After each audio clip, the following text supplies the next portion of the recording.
because of its parasitic nature.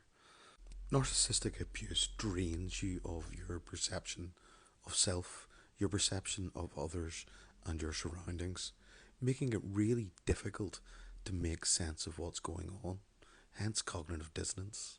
You see, once you bring understanding to how they present themselves at the start of the relationship and the way that they emotionally invest, things start to make a lot more sense. The first series of meetings are incredibly emphatic, full of elation. This is the merging of the false self with us, an idealized mother.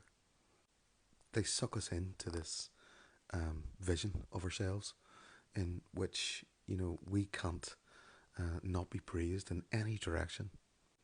But at the beginning, they presented incredibly dangerously.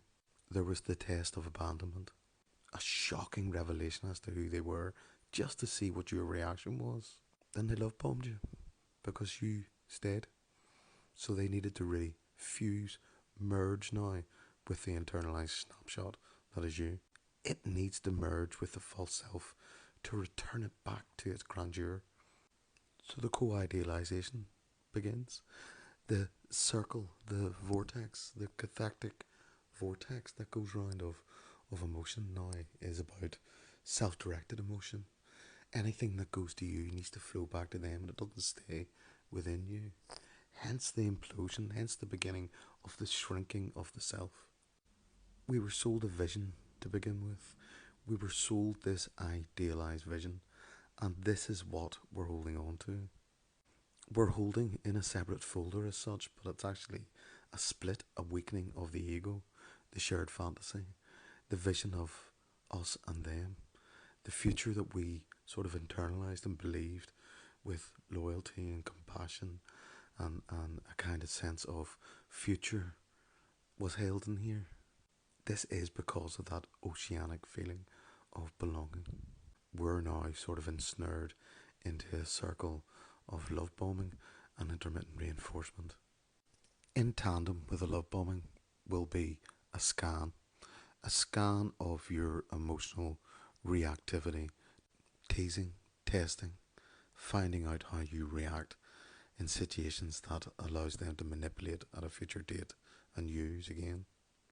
This is done via cold empathy, reflexive and cognitive empathy, empathy that is indifferent to your feelings or needs. But we hold on to that idealized vision because it is embedded in a biological imprint in our bodies to feel that and accept it.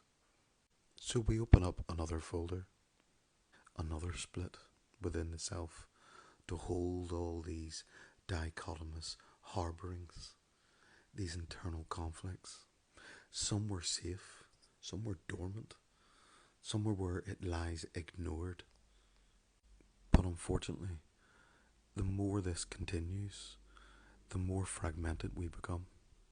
The traumatic version, the burgeoning traumatic version of us is now on the other side of that folder, far side of the folder of the split, getting further away from the idealized version that we hold so dearly in our mind with so much hope.